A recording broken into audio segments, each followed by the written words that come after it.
We are also going to welcome to Baga beach Goa. ಪ್ರವಾಸಿಗರು ಇಲ್ಲಿ ಹೆಚ್ಚಾಗಿ ಬರುವುದು ಏಕೆ ಗೊತ್ತಾ? ಇಲ್ಲಿ ನೈಟ್ ಮೋಜು ಮಸ್ತಿ ಏನಿರುತ್ತೆ ನೀವು ತಿಳ್ಕೋಬೇಕಾ? ಇಲ್ಲಿನ ರಾತ್ರಿ ಜಗತ್ತಿನ ರಹಸ್ಯದ ಬಗ್ಗೆ ನೀವು ತಿಳ್ಕೋಬೇಕಾ? ಇಲ್ಲಿ ಸಾಲು ಸಾಲು ಟ್ಯಾಟೂ ಶಾಪ್ ಹಾಗೂ ಮದ್ಯದ ಅಂಗಡಿಗಳು ಏಕೆ ಫೇಮಸ್ ಗೊತ್ತಾ? ಹಾಗೂ ಇಲ್ಲಿ ಡ್ರೈ ಫ್ರೂಟ್ಸ್ ಯಾಕೆ ಇಷ್ಟು ಚೀಪ್ ಅದೂ ಗೊತ್ತಾ? ಫ್ರೆಂಡ್ಸ್, ಬಾಸಲಿಕಾ ಆಫ್ ಬಾಮ್ ಜೀಸಸ್ ಬೃಹತ್ ಚರ್ಚ್ ನೀವು ನೋಡಿದ್ರಾ? ಇವೆಲ್ಲವುಗಳನ್ನು ಸಂಪೂರ್ಣ ಡಿಟೇಲ್ ಆಗಿ ನಿಮಗೆ ತೋರಿಸ್ಕೊಡ್ತಾ ಹೋಗ್ತೀವಿ. ಸ್ಕಿಪ್ ಮಾಡದೆ ಈ ವಿಡಿಯೋ ಪೂರ್ತಿ ನೋಡಿ ಹಾಗೂ ನಮ್ಮ ಚಾನೆಲ್ ಅನ್ನು ಸಬ್ಸ್ಕ್ರೈಬ್ ಮಾಡಿ. Hi hello friends, welcome to adventure tourist AAY ಪೇಜ್ಗೆ ಸ್ವಾಗತ ಸುಸ್ವಾಗತ. ಬನ್ನಿ ಫ್ರೆಂಡ್ಸ್, ಇವತ್ತು ನಿಮಗೆ ಗೋವಾಗೆ ಕರ್ಕೊಂಡು ಹೋಗ್ತೀವಿ. ಬನ್ನಿ. ಗೋವಾ ಅಂದ್ರೇನೆ ಮದ್ಯ, ಮೋಜು, ಮಸ್ತಿ, ಆಟ, ಊಟ, ಜೂಜು, ಗೆಲುವು, ಸೋಲು ಇವೆಲ್ಲವನ್ನು ಹೊತ್ತು ನಿಂತ ಗೋವಾದ ಸಮುದ್ರದ ಕಡಲು. ಫ್ರೆಂಡ್ಸ್, ಇಂದು ನಾವು ಭಾರತದ ಅತ್ಯಂತ ಜನಪ್ರಿಯ ಬೀಚ್ಗಳಲ್ಲಿ ಒಂದಾದ ಬಾಗಾ ಬೀಚ್ಗೆ ಭೇಟಿ ನೀಡಿದ್ದೇವೆ. ಅರೇಬಿಯನ್ ಸಮುದ್ರ ತೀರದಲ್ಲಿ ಇರುವ ಈ ಬೀಚ್ ತನ್ನ ಸುಂದರ ದೃಶ್ಯಗಳು, ಚಟುವಟಿಕೆಗಳು ಮತ್ತು ಬೀಚ್ ವೈಬ್ಗಾಗಿ ಪ್ರಸಿದ್ಧವಾಗಿದೆ. ಬಾಗಾ ಬೀಚ್ನಲ್ಲಿ ಕಾಲಿಟ್ಟ ತಕ್ಷಣ ನಿಮಗೆ ಕಾಣಿಸುವುದು ಬಿಳಿ ಮರಳು, ಅಲೆಗಳ ಸದ್ದು ಮತ್ತು ಪ್ರವಾಸಿಗರ ಉತ್ಸಾಹ. ಇದು ಉತ್ತರ ಗೋವಾದ ಅತ್ಯಂತ ಪ್ರಸಿದ್ಧ ಪ್ರವಾಸಿ ತಾಣಗಳಲ್ಲಿ ಒಂದಾಗಿದೆ. ಅಡ್ವೆಂಚರ್ ಪ್ರಿಯರಿಗೆ ಇಲ್ಲಿ ಹಲವಾರು ನೀರಿನ ಚಟುವಟಿಕೆಗಳ ಅನುಭವ ಸಿಗುತ್ತದೆ. ಸಮುದ್ರದ ಅಲೆಗಳ ನಡುವೆ ಸಮಯ ಕಳೆಯುವುದು ಇಲ್ಲಿ ವಿಶೇಷ ಅನುಭವ. ಸಂಜೆ ಸಮಯದಲ್ಲಿ ಬೀಚ್ನ ವಾತಾವರಣ ಇನ್ನಷ್ಟು ಆಕರ್ಷಕವಾಗಿರುತ್ತದೆ. ಸೂರ್ಯಾಸ್ತದ ಬಣ್ಣಗಳು, ಸಮುದ್ರದ ತಂಪಾದ ಗಾಳಿ ಮತ್ತು ಸುತ್ತಲಿನ ಚೈತನ್ಯ ಇವೆಲ್ಲ ಸೇರಿ ಮರೆಯಲಾಗದ ಕ್ಷಣಗಳನ್ನು ನೀಡುತ್ತವೆ. ಬಾಗಾ ಬೀಚ್ ವಿಶೇಷತೆ ಏನಂದ್ರೆ ಇಲ್ಲಿ ಸಮಯ ನಿಧಾನವಾಗಿ ಸಾಗುವಂತೆ ಅನಿಸುತ್ತದೆ. ಅಲೆಗಳು ಬರುತ್ತವೆ, ಹೋಗುತ್ತವೆ, ಆದರೆ ಮನಸ್ಸಿನಲ್ಲಿ ಉಳಿಯುವ ಅನುಭವ ಹಾಗೆಯೇ ಇರುತ್ತದೆ. ಮರಳಿನ ಮೇಲೆ ನಡೆಯುತ್ತಾ ಸಮುದ್ರದ ಕಡೆ ನೋಡುತ್ತಾ ಪ್ರಯಾಣ ಎಂದರೆ ಕೇವಲ ದೂರ ಹೋಗುವುದು ಅಲ್ಲ, ಹೊಸ ಅನುಭವಗಳನ್ನು ಸಂಗ್ರಹಿಸುವುದು ಎಂಬುದು ಅರ್ಥವಾಗುತ್ತದೆ. ಇಲ್ಲಿನ ವಾತಾವರಣದಲ್ಲಿ ಒಂದು ವಿಭಿನ್ನ ಶಾಂತಿ ಇದೆ. ಅದು ನಿಮ್ಮನ್ನು ಕ್ಷಣಕಾಲ ಎಲ್ಲವನ್ನು ಮರೆತು ಆ ಕ್ಷಣದಲ್ಲೇ ಬದುಕುವಂತೆ ಮಾಡುತ್ತದೆ. ಕೆಲವೆಡೆ ಸಮುದ್ರ ಶಾಂತವಾಗಿದ್ದರೆ ಇನ್ನು ಕೆಲವೆಡೆ ಅಲೆಗಳ ಚೈತನ್ಯ ಹೆಚ್ಚಾಗಿರುತ್ತದೆ. ಈ ವೈವಿಧ್ಯವೇ ಬಾಗಾ ಬೀಚ್ನ ಆಕರ್ಷಣೆ. ಇದೀಗ ಸಮಯ ಸಂಜೆ.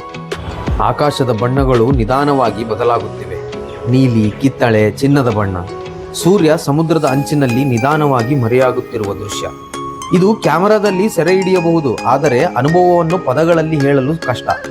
ಆ ಕ್ಷಣದಲ್ಲಿ ಅನಿಸುತ್ತದೆ ಪ್ರಯಾಣಗಳು ಫೋಟೋಗಳಿಗಾಗಿ ಅಲ್ಲ, ಅನುಭವಗಳಿಗಾಗಿ ಅಂತ. ಈ ದಿನ ಮುಗಿಯುತ್ತದೆ. ಕೆಲವು ಸ್ಥಳಗಳು ಕೇವಲ ನೋಡಲು ಮಾತ್ರ ಅಲ್ಲ, ಅವನ್ನು ಅನುಭವಿಸಬೇಕು. ಅಂತಹ ಅನುಭವ ಕೊಡುವ ಸ್ಥಳಗಳಲ್ಲಿ ಒಂದು ಗೋವಾದ ಬಾಗಾ ಬೀಚ್. ಅರೇಬಿಯನ್ ಸಮುದ್ರ ತೀರದಲ್ಲಿ ಹರಡಿರುವ ಈ ಸುಂದರ beach. Baga beach. Baga beach ರಾತ್ರಿ ಜೀವನ ಹೇಗಿರುತ್ತೆ ಗೊತ್ತಾ? ಸಣ್ಣ ಸಣ್ಣ ಗುಡಿಸಲುಗಳು ರಾತ್ರಿಯಲ್ಲಿ ಬಣ್ಣ ಬಣ್ಣದ ದೀಪಗಳಿಂದ ಬೆಳಗುತ್ತಿರುತ್ತದೆ. ಇಲ್ಲಿ ಕುಳಿತು ರುಚಿಯಾದ ಸಮುದ್ರದ ಆಹಾರವನ್ನು ಸವಿಯಬಹುದು. ಬೀಚ್ ಬಳಿ ದೊಡ್ಡ ಪಬ್ ಮತ್ತು ಡಿಸ್ಕೋಗಳಿವೆ. ಕ್ಲಬ್ಗಳು ರಾತ್ರಿ 7:30 ನಂತರ ಹೆಚ್ಚು ಜನಪ್ರಿಯವಾಗಿರುತ್ತದೆ. ಆಕ್ಚುಲಿ ಗೋವಾಕ್ಕೆ ಬರೋ ಜನ ಹೆಚ್ಚಾಗಿ ಇಷ್ಟಪಡೋದನ್ನು ರಾತ್ರಿ ಜೀವನನೇ. ಕತ್ತಲಾಗುತ್ತಿದ್ದಂತೆ ಬೀಚ್ನಲ್ಲಿರುವ ಎಲ್ಲಾ ಶಾಪ್ಗಳು ದೀಪಗಳಿಂದ ಕಂಗೊಳಿಸುತ್ತವೆ. ಗಾಳಿಯಲ್ಲಿ ಸಂಗೀತದ ಸದ್ದು, ತಂಗಾಳಿ ಮತ್ತು ರುಚಿಕರವಾದ ಸಮುದ್ರದ ಆಹಾರ ಮತ್ತು ಪರಿಮಳ ನಿಮ್ಮ ಮನಸ್ಸನ್ನು ಮೆಚ್ಚಿಸುತ್ತದೆ. ನೀವು ಸಮುದ್ರ ದಂಡೆಯ ಮೇಲೆ ಕುಳಿತು ನಕ್ಷತ್ರಗಳ ಬೆಳಕಿನಲ್ಲಿ ಅಲೆಗಳ ಸದ್ದನ್ನು ಸವಿಯಬಹುದು. ಇದು ಗೋವಾದ ಅಲ್ಟಿಮೇಟ್ ಪಾರ್ಟಿ. ಇಲ್ಲಿ ದೊಡ್ಡ ದೊಡ್ಡ ಪಬ್ ಮತ್ತು ಡ್ಯಾನ್ಸ್ ಕ್ಲಬ್ಗಳಿವೆ. ಲೈವ್ ಮ್ಯೂಸಿಕ್, DJ ಮತ್ತು ನೃತ್ಯ ಮಾಡಲು ಇದನ್ನು ಹೇಳಿ ಮಾಡಿಸಿದ ಜಾಗ. ರಾತ್ರಿ ವೇಳೆ ಬೀಚ್ ದಡದಲ್ಲಿ ವಾಕಿಂಗ್ ಮಾಡುವುದು ತುಂಬಾ ಸುರಕ್ಷಿತ ಮತ್ತು ಸುಂದರ ಅನುಭವ. ನೀವು ರಾತ್ರಿ 8ರಿಂದ 9 ಗಂಟೆಯವರೆಗೆ ಬೋಟಿಂಗ್ ಮತ್ತು ವಾಟರ್ ಸ್ಪೋರ್ಟ್ಸ್ ಆನಂದಿಸಬಹುದು. ಬೀಚ್ ಪಕ್ಕದಲ್ಲೇ ಸಣ್ಣ ಸಣ್ಣ ಅಂಗಡಿಗಳಿವೆ. ಇಲ್ಲಿ ಬಟ್ಟೆ, ಆಭರಣ ಮತ್ತು ಗೋವಾದ ವಿಶೇಷ ವಸ್ತುಗಳನ್ನು ಕೊಂಡುಕೊಳ್ಳಬಹುದು.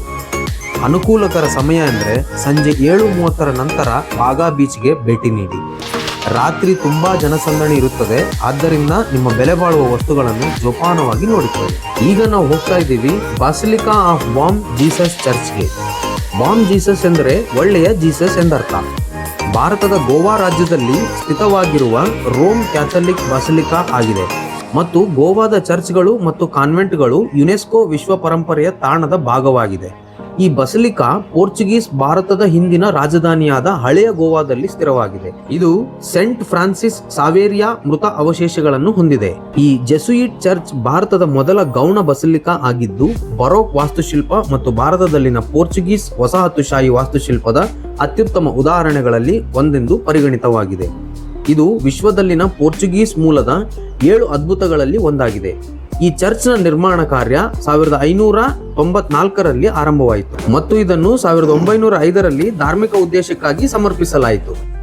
ಈ ವಿಡಿಯೋ ನಿಮಗೆ ಇಷ್ಟ ಆದರೆ ಇದನ್ನು ಲೈಕ್ ಮಾಡಿ ಮತ್ತು ನಮ್ಮ ಚಾನೆಲ್ನ ತಪ್ಪದೆ ಸಬ್ಸ್ಕ್ರೈಬ್ ಮಾಡಿ. ಮತ್ತೊಂದು ಹೊಸ ಪ್ರಯಾಣದಲ್ಲಿ ಮತ್ತೆ ಭೇಟಿಯಾಗೋಣ. ಅಲ್ಲಿವರೆಗೂ ಬಾಯ್ ಬಾಯ್.